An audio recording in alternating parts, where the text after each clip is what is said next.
cold steel drop forged hunter. This is in the same line as the I did a video of the drop forged survivalist. They have a drop forged Bowie, a boot knife, I think a push dagger. I just tried out my hand of wrapping for the very first time. I'm not really a wrap guy. I've said that before in other videos. But I wanted to try it. Yeah, the actual, everything's radiused on this nicely. But, you know, it's slick. And depending on if it's cold outside, wherever, you're going to feel that. So I don't know if I'm going to keep this on there. I just saw a video of a guy, you know, because there's no holes in this either. I didn't drill any holes. A lot of times they lash the paracord through different holes in the, so to make it stay, this, I saw a video of this guy, the way he actually wraps it. You do a loop, you turn it over, do another loop, you just keep turning it over as you come down, and then you melt the ends. Seems to be pretty secure, and it actually has a lot better grip than I thought it would. And you know, where your hand's naturally going to ride, right here is still open for your thumb to sit on that flat part right there. So the Secure-X sheath, obviously, because this is much fatter here now, my wife has leather tools and everything, so I took the snap off. You could see this was curled up. This is the old position. There's no way it was going to latch on here, so I just put a new button on the top. I kept the original, you know, receptacle here, and I just put a new top on it. You know, now it fits. Tiny bit of rattle, so without the snap you can hear a tiny bit of rattle. It's not as good a retention as, say, the SRK and some of the other ones, but you know, it works. And then with the snap on there, I mean, it's decent retention, so it's not going anywhere. Typical same type of loop, other lashing points on there. So another nice part about this is the price, obviously. I think I got it for $34 on Amazon. 37 on Knife Center. It was $40 somewhere else. 7 ounces. It's 52-100. High carbon, you know, it's ball bearing steel. Talks about the story how Lynn Thompson went hunting with this French gentleman. So the whole idea of, like say you take this mule, they take the 20 CV and they mill it. They have a CNC that cuts all the holes out or drills the holes. You know, then they have a grinder that comes in and grinds off the material on the main bevel, and then, you know, then they sharpen it, or they temper it, and then they sharpen it. A drop forged, you have 2 molds.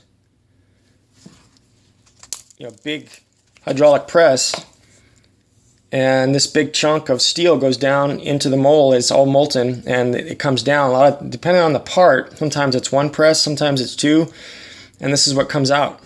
I'm not quite sure, I couldn't find online, if this is, you know, obviously this is all done here, if they have to grind the material off to make the bevel, or if it comes out of the mold exactly like this and then you just put the edge on it. Basically, it's indestructible. You know, the Survivalist had some scales on it. They've added some plastic scales on them.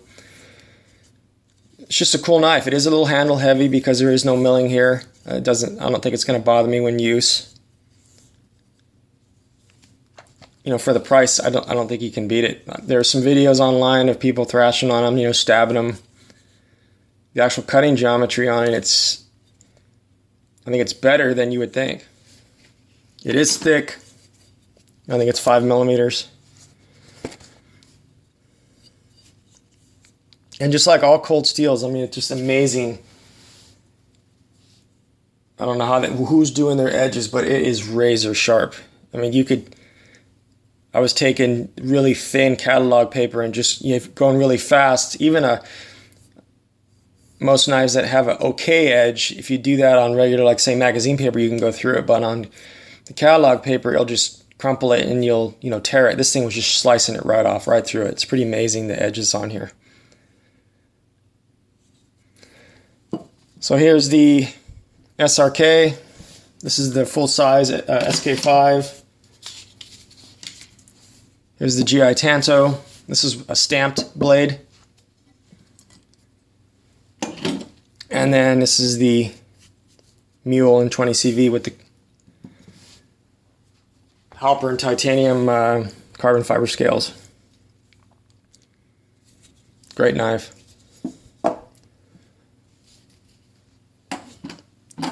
So anyway, I just wanted to show this. I've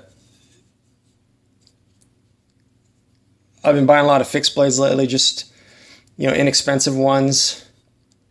I have a few upper end models. I'm actually getting one of the new Bark Rivers in S45 VN. I had a pre-order through, I think it was DLT. Just want to try that steel. I am a stainless guy. I do like CPM 154. But you just can't beat these cold steel knives. They're fantastic strength. Even this thing, how many times I've already thrown it already. You know, it just takes a ton of abuse. And then this SRK, you know, I had a couple videos on this. How much I did this year in the desert. You just can't beat the value, I think, that cold steel offers you. You know, they're crude, but they always have a good edge on them. And the value for the, you know, what you get for the money you spend is just off the charts, in my opinion.